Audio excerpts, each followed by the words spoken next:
Ladies and gentlemen, may I have your attention, please? Are you ready? Are you ready?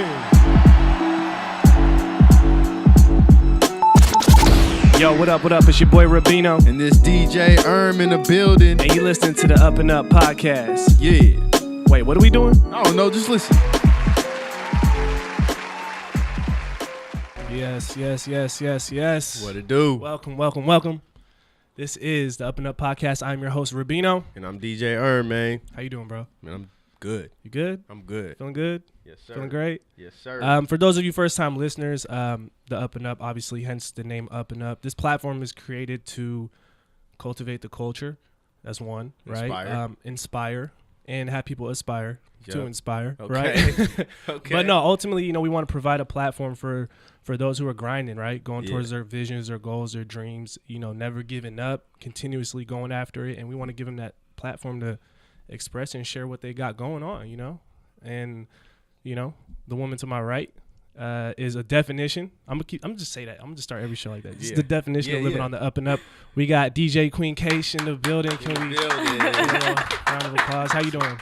I'm good. How are you? I'm good. I feel like I see that energy, man. Yeah, that was great energy I just threw to her. I appreciate that. Okay, cool. Well, I know you got some you want to start the show off with, right? Oh yeah. This is something new we're trying to do here, and we're gonna start off with the quote, and then he All right. He got some. So he's a man of quotes. The quote of the day for me is: success is not the absence of failure, it's the persistence through failure. Okay. Can we get some snaps in? All right. Can we get some snaps? Yeah, I was kind of nervous. It's like when the teacher calls on you to read. I was like, all right, I gotta say Your this. finger was shaking and shit. No, I like that quote. And the reason we use the quote is because I feel like it transitions into your story, right? And how persistence is, essential through success, right? Top. Yeah. And getting to that point. And so for you, obviously, being a DJ in the city of Seattle and, greater Seattle area and really making a name for yourself is one. Yeah. But let's take it back a little bit in terms of where did your kind of influence when it comes to music start? Like how did that come about for you? My influence for music started, my grandfather was a huge one. I listened to a lot of like funk, like the Gap Band and the Whispers and the Spinners and those types of artists, Stevie Wonder, all of that. And gospel from like my dad and my family. My dad's the worship leader and I kind of sung and so it started in the church. It started in the church. For sure, it started in the church and transitioned, out from there. Okay. And I take it you sang as well. Yeah. Right? I know you sing, but I'm I was like, come on. Okay. Yeah. That's dope. So we'll start in the church, obviously. And so did you notice you had an ear for music early on, or was it, like everybody else, they just like what they listen to? Or did you kind of know, like, I really understand music?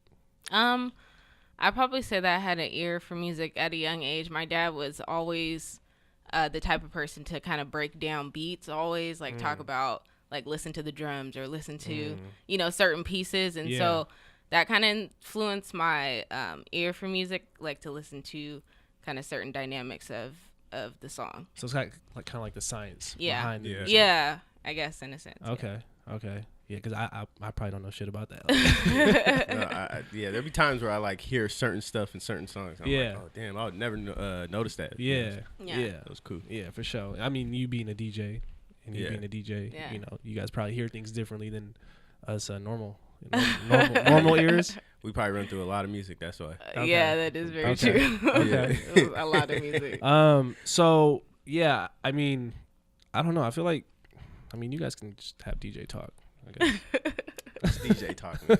I know, what does that even I don't know. I just made that up today. I was like, we got two DJs on the show. We're just gonna have DJ talk. Right. But no, yeah. Okay. We'll have DJ talk then. Okay. So I know for me, I kind of like eased into DJing. Like it wasn't like something I was like, okay, I'm gonna just be a DJ today. Yeah. It's kind of like there's progressions. Like we're talking about the aux chord, Yeah. So where did you like how'd you start getting into it? Really? It's kind of like a crazy story. I actually started like when I went to WSU. And Shout out to Cougars. Shout out to Go Cougs. Yeah, everybody go who Cougs. went to Yes. WSU, all the homies. Yeah, sure, you know for who sure. you are. Yeah. But it kind of started then, kind of like my sophomore, junior year, kind of during that time. And I liked the aux chord a lot. Like I was always fighting for the aux chord all the time. And I was like, I need to be the one that's playing music because I trusted myself, I guess. For sure. And I noticed that everybody kind of had a good time when I was playing music, and I was able to kind of listen to what they liked and then cater to that, if that made any sense. Yeah. You said something that stuck out to me, confidence, right? Yeah. I feel like whether it's the aux, the mic, whatever it is you're doing, you have to have confidence when you're doing it, right? And so, Sure. you know, my question for you as a DJ, right? Even starting now or even now where you're at, because you're doing a lot better work now than I'm sure you were back then, right? But do you, it's weird because I feel like DJs have a reputation of being stubborn. I don't know. Very stubborn. And maybe it's coming from my perspective because I'm not one. I'm but- just stubborn. Yeah, okay, In okay. general. I just wanted to know, you know, because you're either stubborn or you're confident, or Right. it could be a mixture of both. But did you have issues with like maybe not being sure of yourself early on, or did you know I'm playing whatever the hell I want to play and y'all gonna like it? I was always like that. Okay. You know, I was always like in the car, if I was with my family, if Yeah. I was with the homies, like it didn't matter where I was. I was Okay. always kind of confident in whatever I was playing because I really listened to what other people listen to. Like in the car, if, you know, my girlfriend, if she's listening to a song, then, you know, I kind of cater to what she listens to and I kind of play that, you Yeah. know, or if my mom, you know, my mom or her friends Yeah. are listening to certain type of music, like, Yeah. you know, So you just know how Shaka to Khan or something, I know to cater to that. exactly. So, So yeah. so you pay attention. That's what it sounds like. Yeah. You pay attention. It's like crowd control, you know? Yeah, pretty much. Yeah. You want to make sure Right. everybody has a good time. What's no that? matter What's where that you term? are. What's It's that term you weird. use? Crowd control. Crowd control. All right. Crowd So for all y'all control. listening out there, that's what DJs be doing. They be controlling us. All the Some like time. secret society shit going on over here. For real. Nah, but it's in a good way though, man. No, It's no, in a for good sure, way. Yeah. for sure. No, that's dope. That's dope. And so, you know, I know it didn't just pop off like that, right?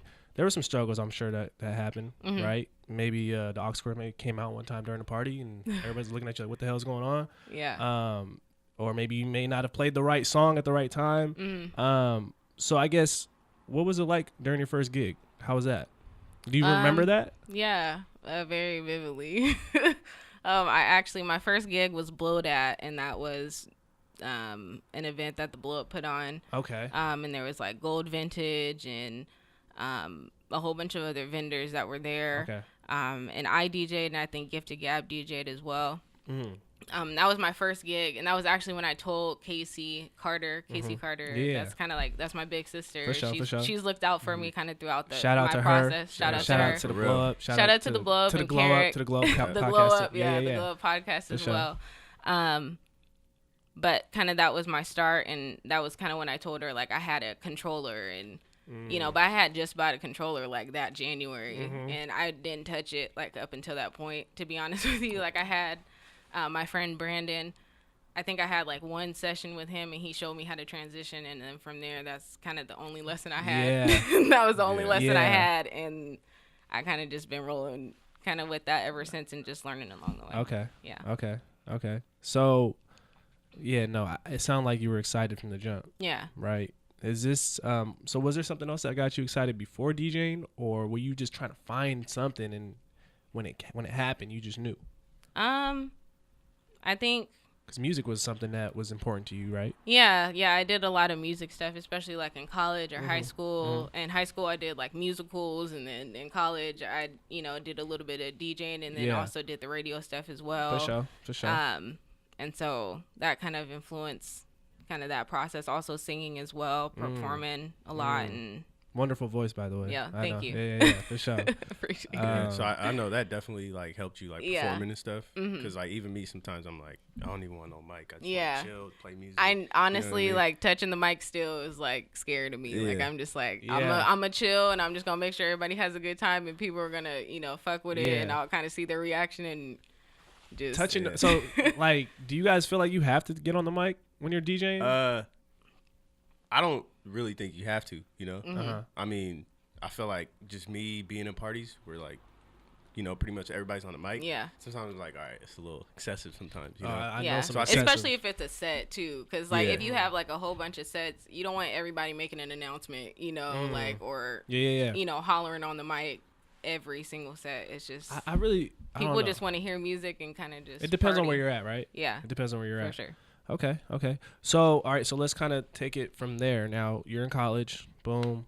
Kind of the DJ bug kind of bit you, and then you're like, all right, I get out of school and I'm about to do this gig. You do your first gig, and then after that first gig, what was that process like moving forward? Did you tell yourself, oh, I got it, or what was that like? Right after that gig, I got told I was performing at Upstream.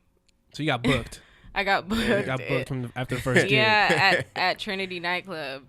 Shout out Upstream, Trinity. And it was on the blow up lineup. Shout out to Casey again. I'm telling you, she really looked out for So me. she plugged you in. She plugged me in, and she really kind of took care of me. She invested in me, and she kind of trusted my vision and what I was trying to do. And so you thought? Do you think she saw something in you that maybe you didn't see in yourself at that moment?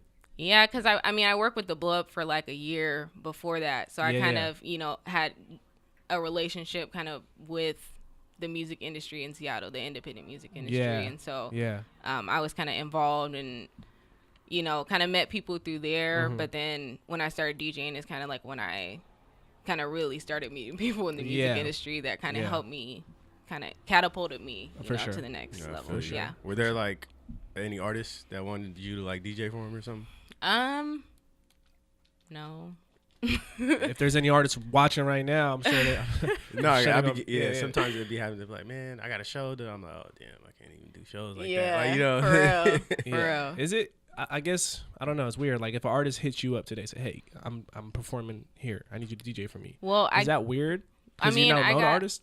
Well, 2 weeks ago, I did Gift of Gab and Blimes, and Yeah, I was asked literally like the night, like I just got off work. Wow. And I was like asked to go to Salem like the next day. Oh wow. And shout out to them too. Yeah, shout out to They're them. booming right now. They're moving right now. Those are the homies. I love them. They're hella funny, but yeah, that was kind of like a last minute thing, and then I came back home and then went to work that next day, and Okay. just kind of kept it pushing. So, this is dope. I think it's obvious things are working, right? Or God's working. Yeah. Let's say that God's working for you. But we know a lot of times for episodes on this podcast, we want people who are watching and listening to be able to pull from things that maybe some like wisdom that you have, because there's people out there who want to probably go into being a DJ, or even go into that music industry. And you said something that kind of stuck out to me, was just networking, right? How important was networking for you? Networking was very important. I met a lot of people. I mean, through my friend Isaiah, and shout out to Creating Conversations as well in Tacoma. Shout out and Isaiah. ETC. That's the homie. Isaiah plugged me with Stas, and then once I started connecting with Stas, I started working at KXP and started doing a DJ assistant work for her. And just kind of from there, I started doing bumper shoot, and I started DJing behind Stas. I went to Portland to DJ for Stas and Moni, and that was like last minute too. Yeah. I had just got off work. It was like, damn. I don't even know what time it was. But I you think never. I got off at like 5, and then I had like 2 hours to get to Portland, and Wow. I performed like an hour, and then left that next morning at like 5 That's a a.m. grind. Damn. and then went back to work the next day. So what you're saying is not easy. It's not easy. It's not easy. It's exhausting. It's a yeah. grind. It is It's a a grind. grind. Yeah, Wow. for sure. Okay. Yeah, that's crazy. So yeah, I mean, that is something that we want you to share. Now, you book a lot of gigs, right? Or Yeah. you do a lot of shows. Let's say that. Yeah. Right. So what are some tricks that you have for people who want to get into that, or is it just networking like you said? It's a mix of networking, and it's also reaching out. Like, you have to kind of meet meet yourself halfway. It's like it's networking, but then it's also like going and getting the things that you want. You go and reach out to those people. I was DMing a whole bunch of people, sliding them DMs. I was sliding in everybody's DMs like, yo, book me for an event. I love to book for you. And, majority of them that I was able to book, just from me reaching out, Wow. So sometimes it doesn't hurt for you to slide in a DM and not at all. swallow your pride. Not at all. You know what? The world, like we were talking about this too, right? The world has shrunken so much with social media now. For sure. Right? Like, everybody's so close to each other, right? At the click of a button. So, like you said, tuck your pride to the side. Tuck that ego to the side. Yeah. Is that something you noticed in the DJ culture out here? Because obviously, and this is something I want to touch on as well. Yeah. Obviously, you're a woman, right? And I would assume that most times when you're on a lineup, do you see a lot of women on the lineup with you? No. Not at all? I don't. Usually it's just me and it's a whole bunch of other, male DJs, who I also appreciate. Like, those are my homies as well. But, kind of entering in, people are like, who is this girl on the lineup, know? And I was just kind of like, oh my gosh, I'm DJing and trying to figure it out. And I just had to trust myself kind of through that process. But it was definitely hard, being the only female on the lineup. It's intimidating, Yeah, and that's what I wanted to ask. Especially being new. Yeah. I mean, I noticed that too. So it's kind of dope how you're like, changing the culture like that. It's starting to like dip into it. Yeah. So, what were like some adverse times that you probably could remember? Adverse times, not many, but I probably say that I really had to be just confident. I had to just step up and be like, yo, I'm about to do this shit, and roll with it, and kind of just figure out where it lands from there. But over time, I gained a lot of respect, I feel like, in the male DJ. Yeah, and so when you said you felt kind of intimidated during that time, was there? I would assume there's also pressure added, right? Yeah. But did you also have a chip on your shoulder to prove to them, like, yo, male or female, I'm just a dope ass DJ? Yeah. Is that how you felt? I'm really prideful. Like, okay. I mean, like, in a good way, for sure. Like to where I'm extremely competitive. Yeah. I like to be the best at kind of what I do, and again, I'm still learning, so I'm not the best at all, like at all. We're always learning. Yeah, but I'm learning and I'm growing, and eventually, hopefully, I'll get to kind of where I want to be. But DJing is fun for me. It's definitely a therapy, and it's more of something I actually need, like, in my life, to survive. If that makes any sense. Like, for sure, it's important. You know? And I think, and maybe you don't see it this way, but I feel like you are kind of overcoming certain barriers, right? Yeah, it is what it is. We live in a country where what it is. Yeah, when it comes to how women are treated. So, I think the work you do goes beyond just rocking the party or doing a dope show. Yeah. You're showing other women out here like, yo, I can get with these dudes. I can do it the way they do it, better than them, at the same time. Yeah. So that's dope. I appreciate that for sure. It's real dope. I mean, it's definitely interesting to kind of see, like, when I'm up there DJing and then other women look at me and they're like, oh my God, like, I didn't even know, like, they're, giving me props for being up there and kind of doing it. And so for them to see that it feels good. Yeah, it feels good. It feels good. And representation is definitely important. Representation matters. Yeah, it does. It does. So what was your best gig to this day? And you got to tell us why. I want to know. My best gig, I feel like, was Bumper Shoot. Wow. That was at the stage. Yeah, that was at the Seattle Memorial Stadium, and I DJ'd on the same stage as Solange. It was behind Stas and Moni and a few other girls also sung background as well, and that was dope, because like when we were in the backstage, like we seen like Solange's trailer and stuff like that, and I was like, I love Solange. I was all in the front, and it was tight. My mom was there, my sister was there, so that was exciting, and Luke James was backstage. It was I mean, it was dope. There's a lot of artists backstage, and yeah, it's a Bumper Shoot. Yeah. Don't get no bigger than that. Yeah. But it will. It was tight. It will get bigger than that. It will.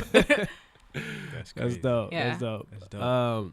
Yeah, no, and I think like I said, you do exemplify kind of living on the up and up, right?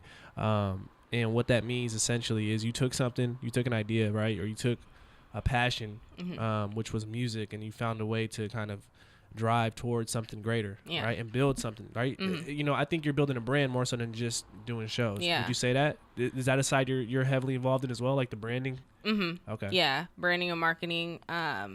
But I really felt like, I was building, but I felt I didn't really know where it was going. It's like I was just like, okay, maybe if I do it and I continue to do it, like doors will open up, and then all of a sudden it was just like do. They open. Yeah, they just kind of just all started coming at the but same you're time. working though. Yeah, and for sure. that's the most important thing. You working. Yeah. Some people looking at the door, waiting for it to open, and ain't doing shit. You know what I'm saying? Yeah. You got to work for it. For sure. That's dope. So I do kind of want to, you being a female, and you listen to hip hop, I'm sure, right? Yeah. Okay. I was telling you, I wanted to ask, kind of what her thoughts were on this, in the state of hip hop now, when it comes to women and female MCs. Yeah. How do you feel about it right now? Because I have like this, I don't know. I feel like it's weird, man. I just feel like there should be more female MCs. I think in the so game, too. Yeah. But I also feel like there's some sort of agenda to keep like only one or maybe two, and keep them going against each other. Yeah. Do you think so? I don't think anybody's kind of like really hopped out at me yet as far as like female MCs as of right now. Well, I was just asking in general. Oh, yeah. In general. Yeah. Well, I hope not. No. Yeah. But yeah, no. Yeah, I'm not really sure. I don't know. I mean, in terms of like, I take like a Nicki Minaj and a Cardi B. You know what I mean? Yeah, probably as far as like those types of female MCs, like kind of the bigger ones that kind of been in the game for a little bit longer. But Cardi B hasn't been in the game for super long, but she's definitely come up from for sure where she started from. Sure. Yeah. No, I kind of just wanted to get, because we talk about it as men all the time, and I'm like, yo, there's a lack of women in hip hop. Yeah, extremely. But I feel like they always try to make just that person to do it for everybody, for all women. So. I think that's just like, I think people just always want to put certain women against each other. Exactly. That's what I was getting at. That's what I was getting at. As far as like the audience goes, and I think it kind of paints that picture. But I think hip hop should be kind of more free flowing, where there's enough money for everybody. Okay. Everybody can eat.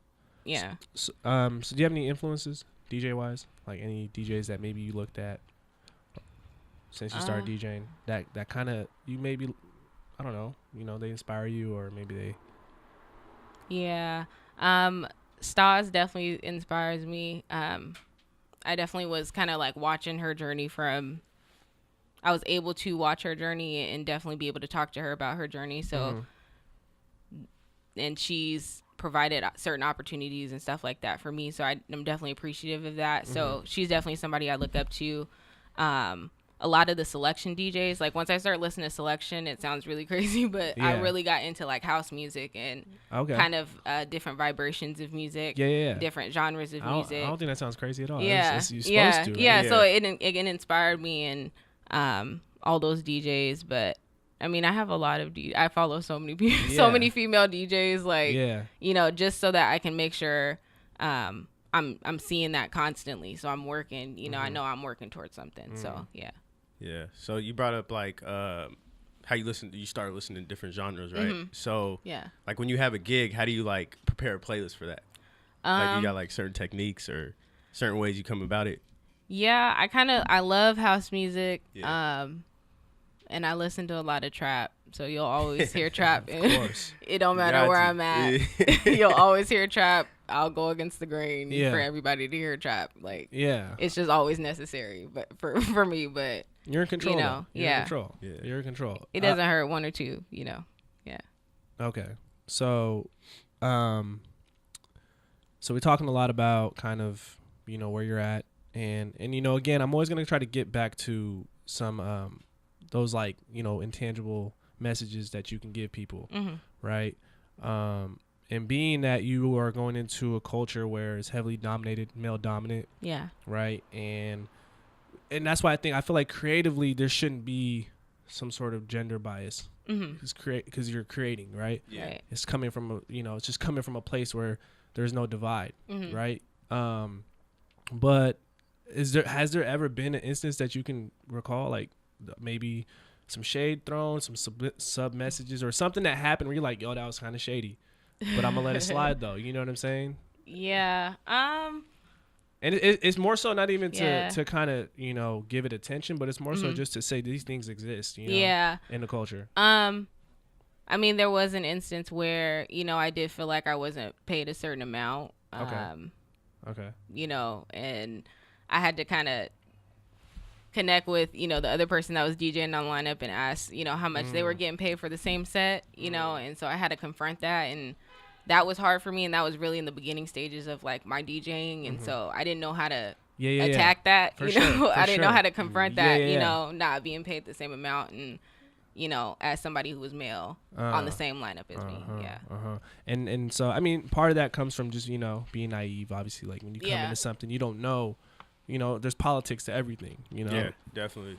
You know what I mean? I remember doing an internship one time and I was like, oh, this is dope. And then I got a bunch of shady shit happening 2 weeks later. I'm like, okay. Right. This is not for me. It's time to be alert, Right. But no, I mean, and like I said, it shows your perseverance, right? That persistence. Like regardless of these obstacles that lay ahead, you're not going to tell me I can't get what I want. Right. And I'm going to do what I want, right? Because you're showing, you're living, you're showing and proving. Yeah. Right? For sure. And so that's dope. And I appreciate, I appreciate that grind because I feel like I see it all the time, man. Even if you don't want to be a DJ, like I feel like someone's story and their persistence through their journey is enough. Yeah. To just learn from and grab from, Yeah. But no, that's dope. Yeah. That's dope. That's dope. I know we're talking about like we just talked about some like that was an adverse situation that happened. Is there times where or do you have like any memories where they're kind of like defining moments where you could kind of look back and be like, damn, like that was dope or this was dope? Like in terms of like, for example, like there'll be times where I'm DJing and I'll have somebody like one of my homies in the booth. Yeah. And I'll be like, watch when I switch this up. Bang, it's about to go about to get crazy in here. Yeah. So like stuff like that, like little things, Yeah, I do that all the time. I do that all the time. Honestly, half the time, like I don't even plan my sets. Like I just go there and just what I play is what I may play at the time, but I won't even replicate that set. I'll play something completely different the next set. Like I don't. Yeah. I just that's crazy. Yeah, I never plan them because you don't know what the energy of the crowd's gonna be like, and that's what I read off of, in order to kind of figure out what I'm gonna play. Wow, that's just that's real. That's skill. Yeah, that's skill. It's kind of like I just have like a big pool of songs, just and then a big I'll just pool, right, and just and pull then you from just it. Pull from it. Yeah, and I was gonna ask about that. Your process. So your process in creating your set, right? You said you kind of go there and feel out the vibe. Yeah. Then you create your set based on what's going on in front of you. Yeah. Interesting. Okay. But I pride myself on like transitions. Like I always try to challenge myself and figure out like what song that's like completely left field that I can mix with a trap song, and I try to figure out if I can like make it sound good, but it may be at the time and I'd be like, ooh, that's risky. Like don't do it, the next, and I'll just like figure it out. But it's always like what I'm playing in the next, in the next section of. It doesn't happen Serato, overnight. It doesn't happen overnight. It doesn't happen overnight. Yeah. That's something I'm getting right now. Like, man. So how did you kind of develop these skills though? Because like these transitions and stuff, there had to be someone who, was like sitting with you like, yo, no, this is how you do it. No, you just kind of picked it up. I'm not even lying. Quick learner. I'm not even lying. I've always listened to just different types of music, and I've always been like, man, this would go good with this, and I'm joking around. Like you can ask, like I'll just be joking around, and I'll be like, ooh, this be good with this song. Wow. And so just over time, I just kind of, I guess, use so it's those just skills. It's just free. You're just free. It sounds like you're just free. Yeah, pretty much. That's dope. Kind of like second nature. It becomes second nature. It's like yeah. You always got like no. That's actually cool because I feel like what I'm getting from your process and how you DJ is that you just do. Yeah. Right. You just do. You don't really think too much or overthink it. Well, it's like, why do that? Because it's a freeing process, DJing. It's like you really don't know. You can't really plan a set, like, and that's just my opinion, unless it's like, super structured. But other than that, if you have the room to kind of be free and do whatever, I think you should. Yeah. I think DJs don't get enough credit. Yeah. We keep the party going. Right? Single tear almost came out your eye over there when I said that. He was like, "Why do someone understand?" For real. Nah, man, that's dope. That's dope. And yeah, you know, and like I said, you know, we'll definitely be able to tap in with the journey. You know, I'm sure you got so much more going on. Yeah. You recently just did the night shift. How was that? Night shift was cool. It was definitely an experience. I've never been in Love City Love. I think I was there like one time, but I haven't performed there before, so that was definitely fun to do and to do in the new space. Yeah, I did in the Neon Lights room, so that was pretty tight, and yeah, it was cool. My set was like 12 to 1. It was lit, and it was still wrapped around the building. People were still trying to get in. Yeah, so, I heard. Yeah, I couldn't get in. I wasn't there, but even if I was there, cool. I probably wouldn't get in anyway. Like, nah, nigga, you too big that way. Nah, but nah. I just bring that up because, you know, I feel like, and maybe you guys can correct me if I'm wrong, but like for a DJ, you know, I think the goal is like I want to kind of get some sort of residency, right? Yeah. Isn't that true? Like you want to get a place that you can call home at least for a specific period of time. Yeah. Is that one of your goals? Yes, that is one of my goals. Is there any specific venue that you have your eye on, or are you just kind of like, no, not really. Just like, hey, I'm here. I'm ready. Yeah, I'm here. I'm ready. You know, for any opportunity. I think kind of I'm always hungry for the next opportunity. Like it don't matter honestly where I'm DJing. Sometimes I'm selective, but it depends on where it's at. But most of the time I'm just like, when's the next opportunity? When's the next opportunity? It don't matter if that's the day of and I'm doing, you know, 2 gigs in the same night, you know. It's just being hungry for, you know, to kind of be on the next flyer, I guess you could say, or, you know, she on the up to and be up. out there. I feel you. You got to get yourself out there. That's how you get better. Yeah. You know what I'm saying? For with real. experience and everything like that. So, yeah, I feel that. Definitely. And yeah, so I mean, I kind of gave you an opportunity to talk about that, but I guess what's ahead? What are some things you already know that's ahead that you've been planning for that people can look forward to, and you can look forward to, obviously? Yeah, well, I'm doing Upstream, so I mean, what's Upstream? Can you explain that just a little bit? Is it if there's a brief explanation of it? Yeah, well, I mean, it's a I guess a music festival in Times Square, and you know, Melly is definitely one of the people that kind of is ahead of that the whole process, and I think Miguel, and there's a whole bunch of people on the lineup, Smino and Kamaya. Oh, so and it's then, big. A whole bunch of the homies and Upstream. You know, Upstream. Okay. Yeah, and that's June, I think, 1st through the 3rd. That is dope. Yeah, and that's in Pioneer Square, so that's tight. Yeah. Oh, wow. Yeah, that's cool. We're gonna have to pop up. For sure. It's for 3 days, so yeah, show up for something. Yeah, I'm gonna be there. You said 3? Yeah. Okay. Okay, I got 3 chances. I'm joking. I'm gonna be there. I'm gonna definitely be there. Yeah. It's down the street from here, you know? Yeah. Okay, well, we're looking forward to that. So that's in June. Yeah. Right? And so for those people who obviously want to catch you doing what you do, what would you say is the best place to find you? Even though you're moving a lot. Yeah, the best place to find me, I guess, is my Instagram and my Twitter is the same name. Okay. It's at _KWEENKAYSH. Yep. Kween Kaysh. And we'll have that laid out for people to know. Yeah. And you know, again, like I said, you know, we appreciate you coming up here because you're one of many. I always use this metaphor. I say, like, we're providing the canvas and you're providing the paintbrush. Yeah. Right? And you just, you know, I got you. that shit, right? But no, I appreciate you for bringing your paintbrush. Yeah. For sure. Yeah. Thank you for having me. And I know you got another question. You don't? Okay, well, I got one more for you then. I just soaked up some game from We'll let her marinate over there. Yeah. Marinate. But no, so last question. What's one word that you can use to describe what keeps you on the up and up? What keeps me on the up and up is just hustle. You know, it's I like that. Hustle. Yeah, I like that one. Yeah, hustle or hungry. Yeah, being hungry is definitely important. You know, getting to the next level wherever you are. It don't matter if it's DJing or if you're in the corporate office. You know, that's just you know. Never get fed. Yeah. Never get full. Yeah. Never get full. Never get full. Yeah, never get full. You want to get fed. But no.